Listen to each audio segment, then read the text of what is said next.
오늘 우리가 대할 말씀은 두 군데 본문입니다. 누가복음 23장 39절로 43절, 그리고 골로새서 2장 13절에서 15절 말씀입니다.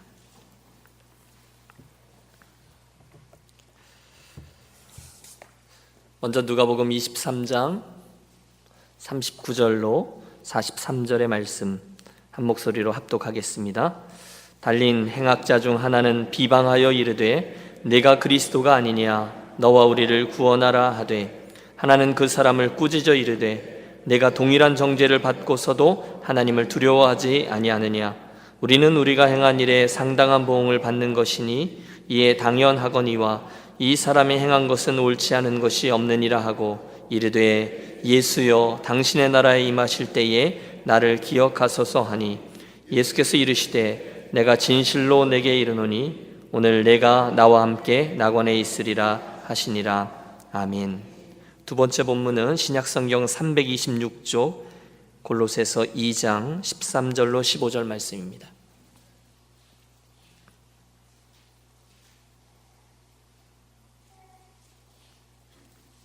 (326쪽) 골로새서 2장 13절로 15절 이 말씀도 같이 합독하겠습니다. 또 범죄와 육체의 무할례로 죽었던 너희를 하나님이 그와 함께 살리시고 우리의 모든 죄를 사하시고 우리를 거스르고 불리하게 하는 법조문으로 쓴 증서를 지우시고 제하여 버리사 십자가에 못 박으시고 통치자들과 권세들을 무력화하여 드러내어 구경거리로 삼으시고 십자가로 그들을 이기셨느니라. 아멘. 우리는 이번 고난주간 기도회를 통해서 예수 그리스도의 큰 십자가 이야기 속에 각각 자리하고 있는 자그마한 이야기들이 오늘 우리들에게 무슨 의미가 있는지 함께 상고하며 은혜를 나누고 있습니다. 어제의 말씀 기억하십니까? 군병들의 그 침뱉음 이야기를 통해서 그들의 그 더러운 만용, 그 행동이 곧 나의 이야기일 수도 있겠구나라는 말씀을 우리 함께 나누었습니다. 우리는 우리 속에 있는 죄와 죄성 때문에 다른 누군가를 교묘하게 깔아뭉개고 또 비참하게 만들고 이기려고 그렇게 하면서 나도 모르는 사이에 그 속에 담겨져 있는 쾌감과 우월감을 느끼곤 했습니다. 그런데 우리 함께 기억했어요. 그때 우리는 그 행위를 통해서 예수 그리스도의 얼굴에 침을 뱉는 그 군병들이 되는 것이었습니다. 놀라운 것은 그날 예수께서 그 침뱉음을 피하지 않으시고 당신의 얼굴을 가리우지 않으셨다는 것입니다. 왜냐하면 그 죄를, 나의 범한 그 죄를 그대로 십자가로 가지고 가기 위함이셨습니다. 두 번째, 우리는 예수님의 머리에 쓰여진 가시면류관을 통해서 죄 없으신 그분께서 우리들의 죄의 결과를 묵묵히 당신의 것으로 인정하고 또 자기의 것으로 삼으신 모습을 묵상했습니다. 기억하세요? 그 가시는 우리들 죄의 열매들이라는 말씀을 드렸습니다. 그 끔찍한 것이죠. 엘리 엘리 라마 사막다니 나의 하나님 어찌하여 나를 버리셨나이까. 주님의 그 마지막 절규는 우리들의 그 죄가 얼마나 무시무시한 것이었는지를 잘 말해줍니다. 그런데 주께서 그 가시면류관이 눌려 씌워지는 것을 용납하셨습니다. 그래서 우리는 이사과치의 찬송시를 통해서 그만큼 나를 사랑해준 주님을 찬양했습니다. 온 세상 만물 가져도 그 은혜 못 다 갚겠네. 놀라운 사랑 받은 나 몸으로 재물 삼겠네. 여러분, 이번 한 주간 내내, 아니 우리들의 인생길 내내 그 찬송을 날마다 묵상하며 부르신다면 우리는 결단코 주님의 나를 향한 사랑과 은혜를 잊지 않게 될 것이고 교만하지도 않게 될 것이고 낙심하지도 않게 될 것입니다. 오늘이 두 번째 날인데요, 이 저녁에도 여러분 여전함으로 그분의 십자가가 서 있는 골고다 언덕으로 우리 함께 올라가 보겠습니다. 그곳에는 저와 여러분을 사랑하시는 그분 사랑의 메시지가 여기저기 담겨 있습니다. 오늘 우리들의 관심을 끄는 첫 번째 사물은 못입니다. 못. 따라해 주세요. 못. 저희 집이 나라를 3번 바꿨고 저희 취미가 다른 나라 시민권을 취득하는 것인데요. 그래서 한국, 캐나다, 미국, 그래서 시민권을 3번이나 바꿔본 적이 있습니다. 그런데 이제 그 똑같이 그 나라들마다 중요한 얘기가 아니었는데 제가 똑같은 경험을 하나씩 했는데 그것을 집을 한 번씩 사보았어요. 저희가 한국에서도 집을 사봤고 캐나다에서도 집을 사봤고 미국에서도 집을 사보았습니다. 그런데 한국은 다 똑같이 생긴 아파트잖아요. 그래서 일신동 주공 아파트 보지도 않아요. 똑같이 생겼기 때문에 집 사기가 편했습니다. 그런데 이제 캐나다와 미국에서 집을 살 때는 이게 여간 곤혹스러운 게 아닙니다. 생긴 게 집들이 다 다르잖아요. 같은 동네라도 생긴 것, 지은 연도, 스타일이 다 달라요. 잊지도 않습니다. 저희가 달라스에 가서 1년 있다가 집을 샀는데 집을 살 때 저희가 결단력이 좋아서 딱 3집을 보고 샀습니다. 첫 번째 집을 보고, 두 번째 집을 보고, 세 번째 집을 사는데, 세 번째 집에 저희가 이사 들어간 이유는 아무것도 건들지 않고 그냥 바로 들어가 살 수 있었기 때문인데, 제 아내와 제가 그 집에 들어가서 마음을 정할 때 그 집에 문제 있는 부분들을 한번 적어 내려가 보기를 했습니다. 올라가려고 2층으로 올라가는 계단에 그 첫 번째 계단이 좀 삐그덕됩니다. 화장실에 조금씩 물이 새는 흔적이 있습니다. 천정에도 이렇게 물이 흘러내려온 모습이 비칩니다. 저 아이들 방에는 전구가 하나 들어오지 않습니다. 1층 저 구석에 가보니 미세하게 금이가 있습니다. 오븐이 고장나 있습니다. 여러분 보통 그렇지 않아요? 우리가 집에 들어가 보면 그런 거 보이지 않습니다. 그냥 다 좋은 집 같지만 막상 그 집을 나의 것으로 사려고 하면 아주 디테일하게 그것들이 무슨 문제가 있는지가 보이게 되더라는 거예요. 그런데 그때 제가 이런 생각을 했었더라는 것입니다. 문득 하나님께서 지금 내가 내 집에 대해서 하는 것처럼 내 삶의 잘못된 부분들 또는 고장난 부분들, 금가 있는 부분들을 적어 내려가 보신다면 이라는 그런 생각 말입니다. 여러분, 우리 하나님이 전지전능하신 분이시잖아요. 다 아시잖아요. 그리고 다 보시잖아요. 게다가 그분은 성령 하나님으로 지금 내 안에 들어와 사시는 분이잖아요. 그러니까 내 안에 관심을 가지고 내 속을 보시면 내 안에 있는 모든 흠들 또 잘못된 부분들이 보이지 않겠습니까? 내 안에 어떤 것들이 어떻게 왜곡되어 있는지를 그분은 다 보실 수 있어요. 그런 생각을 하니까 끔찍한 것입니다. 내 영적인 보일러실에 하나님이 들어가셨는데, 성령께서 들어가셨는데 그 플러그가 시원치 않습니다. 욕심과 질투라는 엉뚱한 보일러가 타고 있습니다. 제 영혼의 다락에 올라가 봤더니 실패와 후회와 또 잘못된 것들이 가득 차서 무너져 내릴 것 같습니다. 김신일의 저 지하실에 가보았더니 웬 비밀이 그렇게 많은지 모르겠습니다. 이곳저곳 곰팡이들이 펴 있습니다. 여러분, 만약에 그런 저의 그 잘못된 부분들, 연약함, 부족함, 무엇인가 상한 부분들이 만일 돌아오는 주일날 아까 말씀드린 것처럼 그런 리스트가 되어서 우리 교회 주보에 간지로 끼어진다면, 또는 저희 사무동 앞에 게시가 된다면 여러분 얼마나 끔찍한 일이 일어날 것인가 상상만 해도 끔찍합니다. 여러분 어떠십니까? 여러분 만일 어느 날 여러분 안에 있는 그런 실수와 더러움과 들키지 않은 치욕스러운 일들이 어느 날 그 죄의 목록들이 우리 교회당 문 앞에 게시된다고 생각해 보십시오. 여러분 기분이 어떠시겠습니까? 그걸 뭐 질문이라고 하냐고요? 끔찍한 일이 아닐 수 없는 거죠. 그런데 여러분 아십니까? 바로 그처럼 저와 여러분의 모든 죄의 목록들이 온 세상에 공개될 뻔했던 적이 있습니다. 그날 로마의 군병들이 예수님을 땅바닥에 쓰러뜨린 후에 그분의 양팔을 벌려 나무 형틀에 가져다 댑니다. 한 사람이 무릎으로 예수님의 이 팔을 누르고 큰 못을 박으려고 하는 것입니다.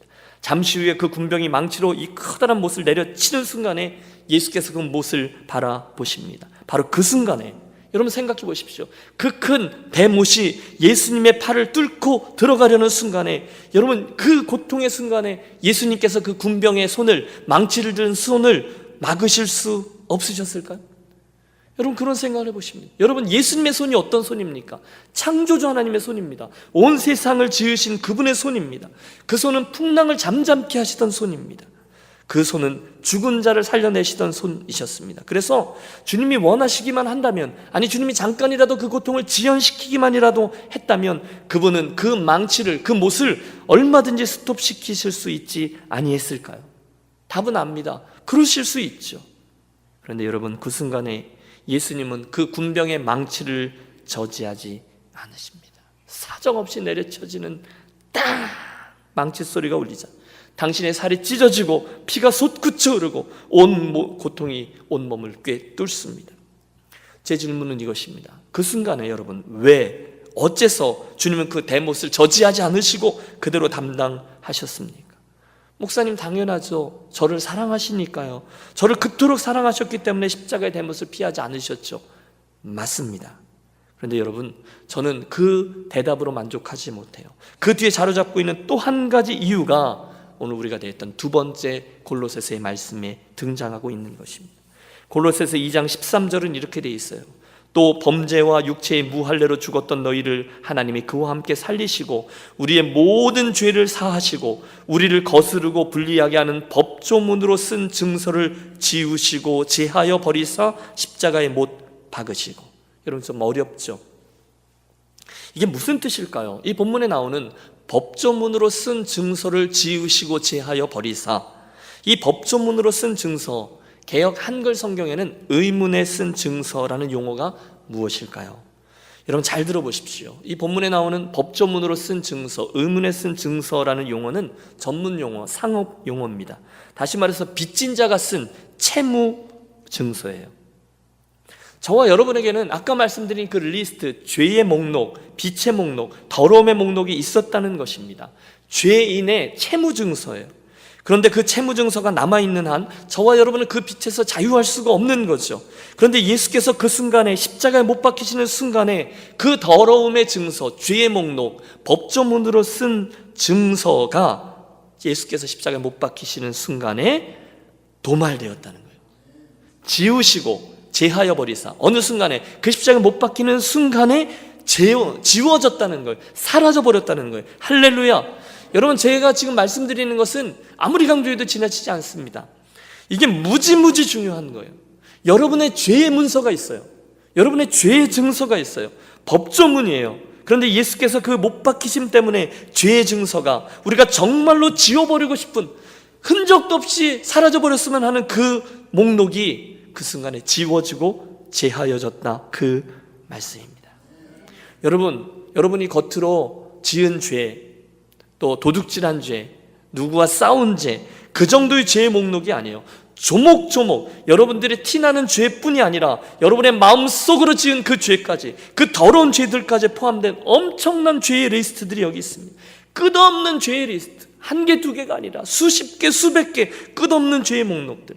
저와 여러분의 정욕과 거짓말들, 탐욕의 순간들, 방탕의 세월들, 작년에 내가 했던 잘못된 선택, 지난주에 내가 취했던 더러운 태도, 감찰하시는 그분의 눈앞에 피할 수 없는 수많은 목록들이 거기 있어요. 그런데 그것들이 한순간 다 드러날 수가 있었다는 거예요.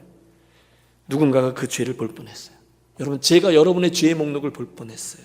여러분의 배우자가, 여러분의 자녀들이 여러분이 지었던 그 모든 죄의 목록들을 다 볼 뻔했어요. 그런데 그 순간에 예수께서 나의 그 죄의 목록을 당신의 손에 붙드시고 십자가 위에 놓으신 거예요. 그리고 당신의 손으로 가리신 거예요.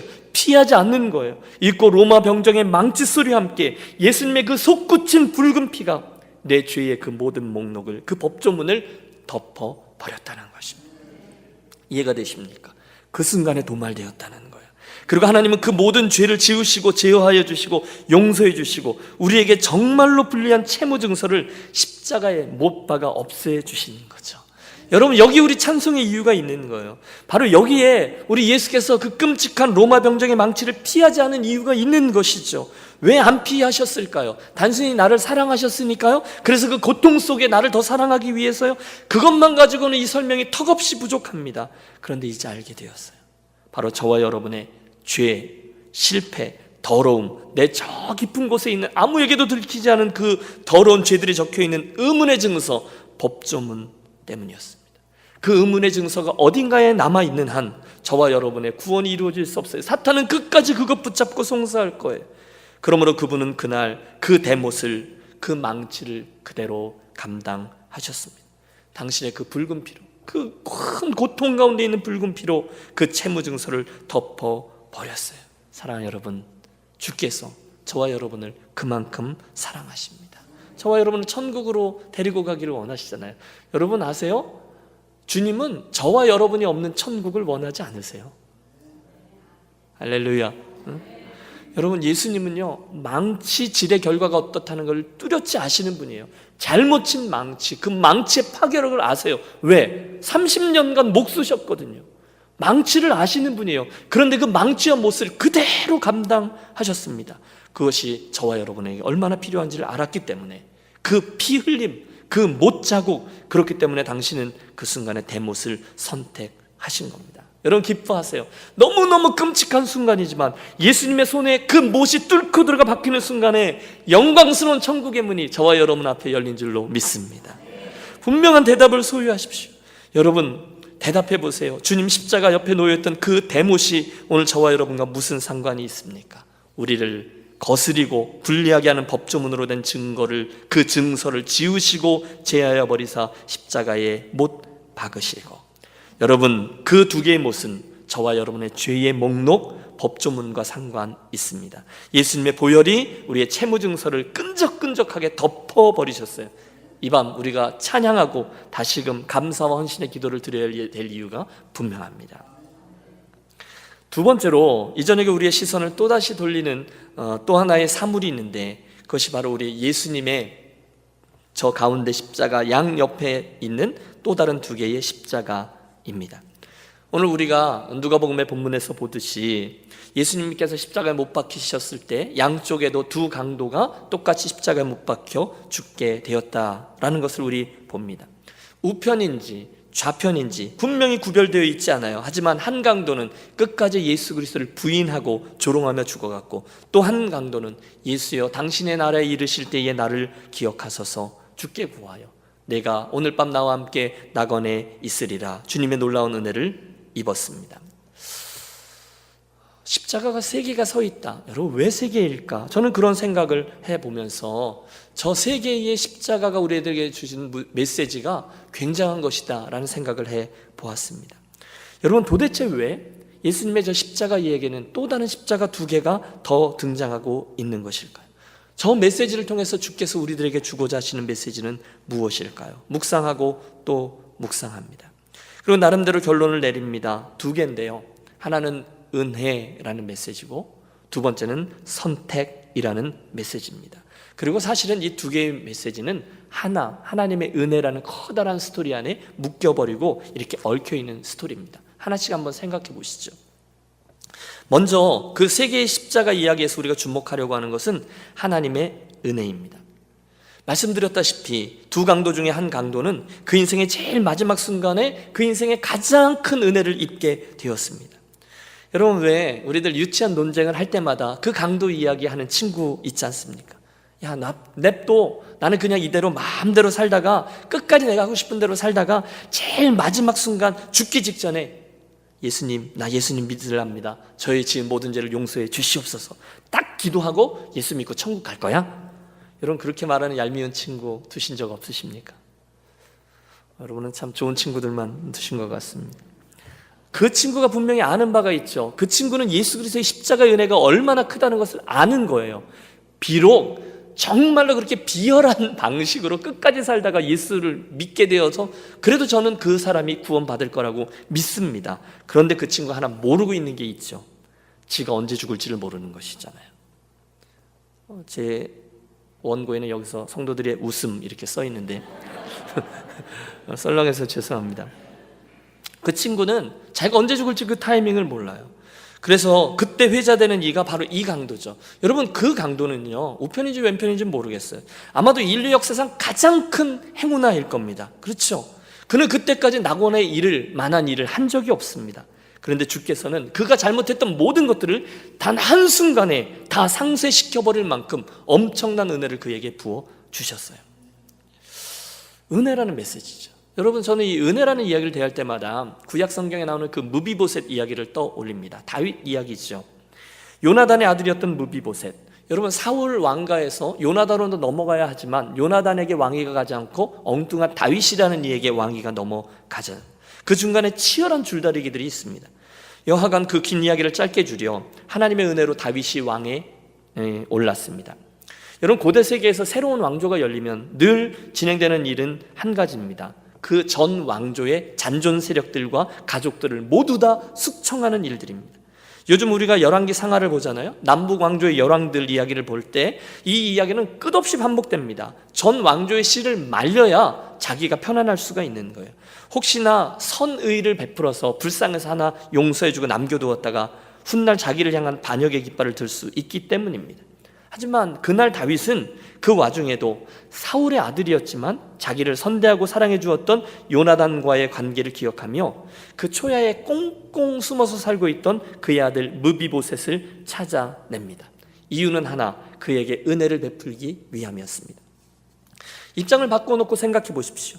그날 무비보셋이라는 사람에게 있어서 가장 큰 희소식은 다윗 왕이 자기를 모르는 척하고 또는 못 찾아내고 그냥 그대로 살다가 죽는 것이었습니다. 몰래 숨어서 살고 있었거든요. 여러분, 그런 형편의 삶이니 밥이 밥이겠어요? 잠이 잠이겠어요? 뭘 먹어도 모래알을 씹는 것 같고 심한 불면증에 시달렸을 것이 분명합니다. 게다가 그는 어릴 적에 당했던 그 사고 때문에 절름발이로 살아가고 있었습니다. 총체적인 난국, 더블 메이저. 그의 인생에 희망의 해가 떠오릅니까? 꿈에도 생각할 수 없는 일입니다. 자기가 누군지 드러낼 수조차 없어요. 몰래 들키지 않으면서 하루하루를 살고 있어요. 그러던 어느 날 삐까뻔쩍한 벤츠 한 대가 집 앞에 멈춰서죠. 다윗의 FBI 그 사신이 나타나서 당신이 무비보셋이요? 라고 묻습니다. 여러분, 순간 무비보셋이 모든 걸 체념하죠. 드디어 올 것이 왔구나. 내 인생은 여기까지구나. 그럴만하죠. 왕궁에 가보셔야겠습니다. 다윗 왕이 찾습니다. 할 수 없이 저가 왕궁을 향합니다. 어쩌면 그 인생의 마지막 여정이 될지 모르는 그 길에서 그가 그 벤치 뒷좌석에서 얼마나 전전긍긍 했겠습니까? 잠시 후 벌벌벌 떨고 있던 그에게 들려온 음성은 뜻밖의 따뜻한 자비와 위로와 은혜의 음성입니다. 무비보셋, 걱정하지 마렴. 무비보셋, 떨지 마렴. 내가 내 아비 요나단을 위하여 너에게 은혜를 베푸려고 한단다. 그 순간에 아무 일도 행하지 않았던 그 무비보셋에게 그 다윗 왕의 엄청난 은혜가 베풀어졌어요. 그의 할아버지였던 사울 왕이 가졌던 모든 땅과 재산들을 되돌려 받습니다. 더 이상 목숨 걱정을 하지 않아도 됩니다. 평생 다른 왕자들과 함께 다윗의 상 앞에서 식사를 하게 되었습니다. 여러분, 그 이야기입니다. 그게 은혜예요.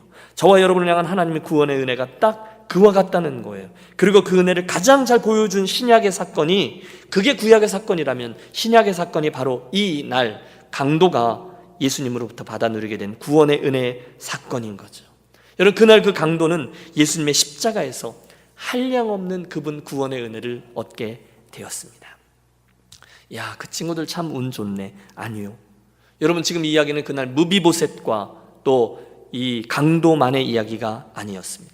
대신에 이 이야기는 나에게 일어난 이야기였다는 사실을 믿으시길 바랍니다. 맞아요. 여러분의 이야기예요. 여러분이 그 강도요. 여러분이 바로 그 무비보셋인 거예요. 천국에 들어갈 자격이라고요? 아니요. 여러분, 저와 여러분에게는 뼛속 깊은 곳까지 철저한 지혜가 자리하고 있습니다. 지옥의 가장 큰 불덩이에 던져져도 할 말이 없는 죄인들 저입니다. 여러분이에요. 나오는 이 절망뿐입니다. 여러분, 생각하는 것들마다 나쁜 생각들 뿐입니다. 한숨뿐입니다. 한심해요. 그런데 어느 날 하나님께서 나를 사랑하셔서 당신의 아들 예수 그리스도를 바로 내 옆에 있는 십자가 가운데 자리에 못 박으시는 거예요. 그리고 당신의 죽음과 나의 죽음을 순간 맞 바꾸시는 것입니다. 그러면서 말씀하시는 거예요. 내가 너를 사랑한다. 내가 너를 위해서 대신 죽는다. 죄는 내가 지었지만 그 죄값은 내가 치른다. 여러분, 바로 이것이 예수님의 옆에 있던 저 한 강도에게 일어난 어메이징 그레이스, 하나님의 구원의 은혜입니다. 저는 저 예수님 양 옆에 있는 저 다른 십자가에서 하나님의 은혜를 진하게 발견합니다. 동시에 이 두 개의 십자가는 우리들에게 무척이나 중요한 선택의 이슈로 다가오고 있습니다. 사실 여러분, 예수님의 십자가 양편에 십자가가 두 개가 존재하고 있다는 것은 엄청난 은혜지만 잘 생각해 보십시오. 하나는 영원한 낙원을 향하고 또 하나는 멸망을 향하여 나아가게 되었다는 거예요. 그리고 그 순간에 우리가 어느 십자가를 선택하느냐, 어떤 강도가 되느냐가 내 손에 쥐어진 선택이라는 거예요. 그런 기회가 주어졌다는 거예요. 할렐루야. 그 은혜라는 것을 강조하는 거예요. 그럼 제가 금요일 날인가 한번 이 말씀을 드렸던 기억이 납니다. 1800년대 후반에 15살의 나이로 셰익스피어 희곡의 최고 배우가 되었던 에드윈 부스라는 사람이 있습니다. 그가 연기를 얼마나 잘했는지 그는 뉴욕에서 100일 연속으로 햄릿을 공연하기도 했습니다. 그런 희극이 있고 비극이 있는데 비극에 관한 한 그는 에드윈 부스는 선택받은 배우라는 평이 이어졌습니다. 그만큼 좋은 연기자였어요. 이야기가 시작됩니다. 그 에드윈에게는 존과 주니어스라는 두 형제가 있었어요. 그들도 배우였어요. 삼형제가 배우였다는 거죠. 1863년 세 형제는 함께 줄리어스 시저를 공연하죠. 그때 존이라는 형제가 배반자요 암살자인 브루투스 역을 맡게 됩니다. 그러던 어느 날 비극이 일어납니다. 1965년 4월 청명했던 밤, 존은 1865년입니다. 워싱턴 극작가의 그 관람석 뒤쪽으로 몰래 숨어 들어가 에이브라함 링컨 대통령의 머리에 총을 쏩니다. 존 부스가 에이브라함 링컨을 암살한 날이죠. 그날 밤 이후에 그 형제였던 에드윈 부스의 삶은 완전히 변합니다. 그의 형제였던 존의 링컨 암살의 그 충격과 부끄러움으로 인해 그마저도 무대를 떠나게 된 거죠. 만약에 뉴저지 주에 있었던 한 기차역에서 일어난 운명의 장난이 아니었다면 그는 영원히 무대로 복귀하지 않았을 겁니다. 어느 날 그 에드윈이 그곳에서 기차를 기다리고 있는데 옷을 잘 차려입은 한 젊은 심사가 물 위에 떠밀려서 발을 헛디디는 바람에 승강장과 움직이는 기차 사이로 떨어져 버렸습니다. 에드윈은 즉각 자기의 생명을 내놓고 그 사람을 일으켜 끌어내었고 그 젊은이의 생명을 구한 영웅이 되었습니다. 그 젊은이 정신없다가 안도의 한숨을 차린 후에 금방 자기를 살려준 사람을 쳐다보고 감사하다는 인사를 하는 순간에 깜짝 놀랍니다. 유명한 배우였던 에드윈 부스였거든요. 여러분, 그 젊은이는 진심으로 감사의 인사를 전하고 헤어집니다. 물론 에드윈은 자기가 구해준 그 젊은 신사가 누구인지 모릅니다. 몇 주 후에 한 통의 편지를 받기 전까지는 말입니다. 전해지는 바에 의하면 에드윈은 그 편지를 죽는 날까지 자기 주머니 속에 넣고 살았다라고 했는데요, 그 편지는 바로 저 유명한 애덤스 장군에게 온 것으로 내용인즉 미국의 영웅인 에이브라함 링컨의 아들을 구해준 데 대해서 감사하는 것이었습니다.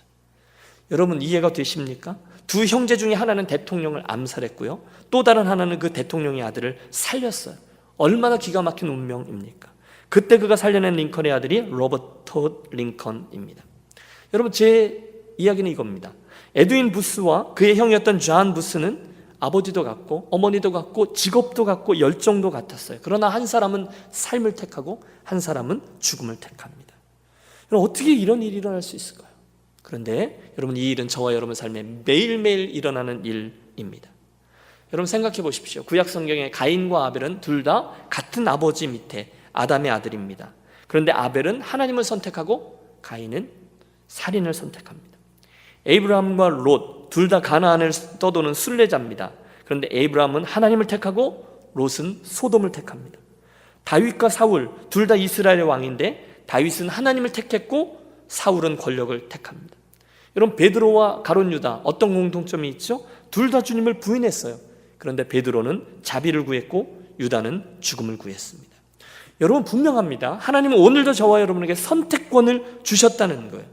예수님은 저와 여러분 앞에 선택의 길을 주시고 그 너희들의 인생으로 선택하라라고 그 놀라운 특권을 허락해 주셨어요. 성경을 보세요. 좁은 문과 넓은 문이 있어요.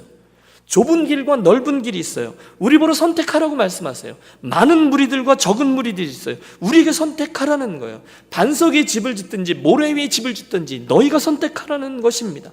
하나님을 섬기든지 재물을 섬기든지 너희가 선택하라는 것입니다. 온통 선택이에요. 그런데 여러분, 이런 선택들은 게임도 되지 않을 만큼 어마어마한 중요한 선택이 오늘 바로 본문에 등장하고 있는 거예요. 한 사람은 어디로? 천국으로. 또 한 사람은 어디로요? 지옥으로. 하나님은 이 운명에 대한 선택을 그들에게, 다시 말하면 저와 여러분에게 주셨다는 거예요. 그 선택의 결과는 영원하죠. 여러분, 예수님의 십자가 옆에 왜 십자가가 단 2개, 3개뿐일까요? 왜 6개가 아니고, 왜 10개가 아니고 3개일까요? 예수님께서 왜 가운데 계셨을까요? 여러분, 이 모든 게 우연일까요? 여러분, 제가 너무 많이 생각하는 걸까요? 저는 그렇게 생각하지 않습니다.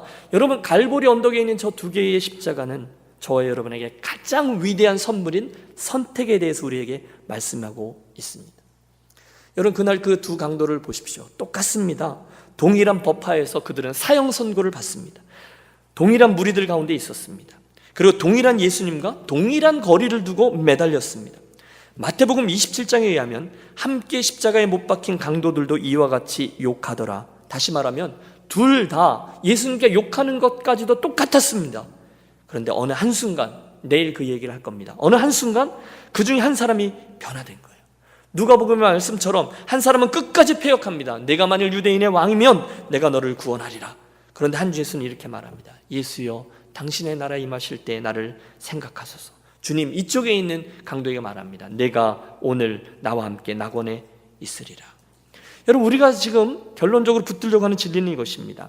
하나님은 영원이라는 선택을 제 손에 주셨다는 거예요. 엄청난 은혜입니다. 저의 영원이라는 운명에 대한 선택을 저와 여러분이 주셨어요. 그만큼 저를 존중했어요. 그만큼 여러분을 존중했어요. 여러분, 우리는 우리 인생의 많은 부분에 선택권이 없습니다. 여러분의 라스트 네임은 여러분이 선택하지 않았을 겁니다. 여러분의 형제 자매를 여러분이 선택하지 않았을 겁니다. 한국 사람으로 태어난 것을 여러분이 선택하지 않았을 겁니다. 그렇죠? 여러분의 외모, 여러분이 선택한 게 아닙니다. 여러분의 성별, 여러분이 선택하지 않았습니다. 때때로 내가 뭘 선택할 수 없다는 사실이 막 화가 납니다. 여러분 중에 누군가는 불공평하다고 막 분노 가운데 사는 분이 있을지 몰라요. 나는 왜 그런 가난한 집에서 태어났을까? 나는 왜 그런 부모님들 밑에서 자라났을까? 나는 왜 음치인가? 나는 왜 성격이 이 모양인가? 나는 왜 이런 저런 지질이 못난 사람을 만나서 이렇게 지질이 복도 없이 살아야 하는가? 너무너무 불공평한 듯이 보입니다. 그런데 여러분, 우리들의 이 모든 불공평이, 모든 불평들이 한순간 함구할 수밖에 없게 되는 중요한 순간이 옵니다. 그것은 바로 내 영원이라는 운명을 내가 선택할 수 있는 자유가 내 앞에 놓여 있다는 순간 앞에 서는 것이죠. 오늘 이 땅에서 우리가 생각하는 수많은 불평등이 있어요. 맞아요, 불평등해요. 여러분, 세상은 공평하지 않아요. 그러나 이 모든 불공평들은 우리가 앞으로 영원한 나라에 대한 그 영원히 살게 될 그 나라에 대한 운명을 내가 선택할 수 있다는 사실 앞에 게임도 되지 않을 만큼 덜 중요한 것이 돼 버리고 만다는 것이죠. 한 방에 역전되는 거예요. 불공평으로 가득 차 있는 내 인생이 왜 어쩌다가, 내 인생이 왜 이런 선택이, 내 인생이 그러다가 어느 한순간 영원한 운명이란 선택 앞에 네가 선택했을 때 이 모든 불공평은 한순간 게임되지 아니하는 아주 별 볼 일 없는 그런 것들이 되고 만다는 것입니다. 여러분, 그 정도면 삶은 공평한 것입니다. 동의하십니까? 혹시 그런 어리석은 생각 해보신 분 아니겠어요? 제가 웃는 이유는 제가 그랬던 얘기인데요, 내 인생을 하나님이 내가 주문하는 대로 해주면 얼마나 좋겠어요. 말도 되지 않는 생각. 저는 제 키가 한 10cm 정도만 컸으면 좋겠습니다. 지금보다 여러분들 중에 내가 누구보다 노래를 좀 더 잘하게 되고, 내가 좀 더 돈 있는 가문에서 태어나서 자랐고, 내 형제 중에 저 인간은 빼버리고 저 양반 내 형제를 나의 형제로 데려오고, 여러분 그렇으면 얼마나 좋겠어요. 그러나 그런 일은 일어나지 않습니다.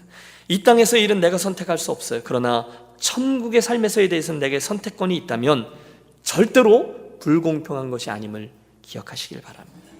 축복이에요. 여러분 따라해 주십시오. 인생은 엄청나게 공평하다. 여러분, 이것처럼 큰 특권은 없습니다. 은혜예요. 왜? 이 십자가 때문에 그런 일이 일어났다는 것이죠. 회개한 강도를 생각해 보세요. 별로 아는 바가 없죠, 우리는. 그러나 분명합니다. 그는 인생의 중대한 실수를 저질렀습니다. 친구를 잘못 선택했겠죠. 잘못된 가치관을 택했겠죠. 행동을 잘못 선택했겠죠. 그래서 지금 십자가의 강도가 되어 사형을 당하고 있어요. 그의 인생 쓰레기와 같다라고 누가 말하지 않을 수 있겠어요. 그는 자기가 지금까지 했던 모든 잘못된 선택들의 결과 때문에 십자가에 못 박히게 되었습니다. 그러나 여러분, 그가 이 순간 내렸던 단 하나의 선택이 그 모든 잘못된 선택에서 그를 구해 주었습니다. 사랑하는 여러분, 지금까지 살아오시면서 잘못된 선택을 하셨을 겁니다. 친구를 잘못 선택한 분도 있을 것이고요, 직업을 잘못 선택했다고 생각하는 분도 계셨고요, 여러분 혹시나 여러분의 배우자를 잘못 선택했다라는 생각 속에 살아갈 수도 있을 겁니다. 인생을 돌아보면 여러분 후회할 수 있을 겁니다. 그때 그 잘못된 선택을 하지 않았었더라면, 그때 그 선택을 바꿀 수만 있었더라면, 그때 내가 미국으로 오는 배를 타지 않았었더라면, 물론 여러분은 바꿀 수 없습니다. 하지만 또한 여러분은 바꿀 수 있습니다. 여러분이 이 시간 영원에 대한 이 가장 귀한 선택을 바로 하기만 한다면 말입니다. 이 세상에 1000만 가지의 잘못된 선택을 바로 한순간에 상쇄해버립니다. 그것이 바로 예수 그리스도의 십자가입니다. 그러므로 여러분, 예수님 좌우의 강도와 십자가들은 저와 여러분을 향한 우리 주님의 가장 큰 사랑의 표현입니다. 어떤 선택을 하느냐에 따라서 우리들의 영원한 운명이 결정됩니다. 같은 어머니에게서 태어난 자란 형제가 어떻게 한 명은 삶을 선택하고 어떻게 한 명은 죽음을 선택할 수 있는지 저는 모릅니다. 그러나 그런 일은 오늘도 일어나고 있습니다. 두 사람이 동일하게 예수님을 쳐다보고 있는데, 같은 거리에서 보는데 어떻게 한 사람은 끝까지 욕하는 길을 택하고 어떻게 한 사람은 그 순간에 마음을 돌려 자비를 구하는 길을 택합니까? 나는 몰라요. 설명되지는 않아요. 그러나 그 일은 일어나고 있습니다. 온 세상에 지금도 일어나고 있습니다. 그분은 오늘도 우리를 사랑하셔서 존중하시며 이만큼 선택권을 주십니다. 내가 선택하라. 주 예수를 믿으라. 그리하면 너와 내 집이 구원을 얻으리라. 여러분, 그분을 선택하셨습니까? 여러분, 그 예수님을 나의 구주로 믿기로 선택하셨습니까? 그분이 나의 주와 구주라고 분명히 믿습니까? 그러면 너무 중요한 선택을 가장 잘 하신 거죠. 이 선택을 놓치지 말고 일평생 믿음을 지키셔서 결국 하나님 나라를 유업으로 받아 우리가 잘못된 수많은 선택들 흥하고 내버려주고 가장 중요한 영생의 선물을 소유하여 달려나가는 저와 여러분 되시기를 축복합니다.